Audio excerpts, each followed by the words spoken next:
না। আর এই মুলতাজামে দাঁড়িয়ে হাত লাগিয়ে বুক লাগিয়ে দোয়া করলে এই দোয়া আল্লাহ ফিরিয়ে দেয়, এই দোয়াটা কবুল করে নেয় কে? কিন্তু এই মুলতাজামে তো সহজে জায়গা পাওয়া যায় না। লক্ষ লক্ষ হাজী সাহেব মুতামিরুন উমরাকারীরা ধাক্কাধাক্কি করে ওই জায়গায়। তো এক ইমাম সাহেব অনেক ধাক্কাধাক্কির পরে এই মুলতাজামে যে জায়গা পাইছে। মানে মুমিনরা, the believers, they work smart, তারা যে বুদ্ধির সাথে কাজ করে, স্মার্টলি কাজ করে, দে ডোন্ট ওয়ার্ক হার্ড, তারা কষ্ট করে কাজ করে না। যেহেতু মুলতাজামে কোনো দোয়া ফেরত যায় না, সে অনেক ধাক্কাধাক্কি করে যুদ্ধ করে মুলতাজামে হাত লাগানোর সুযোগ পেয়েছে।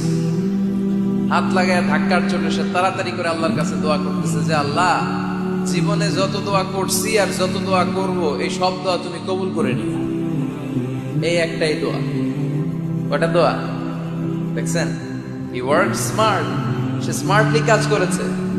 হি ডাজন্ট ওয়ার্ক হার্ড, সে কষ্ট করে ওদিকে ধাক্কাধাক্কির মধ্যে আল্লাহ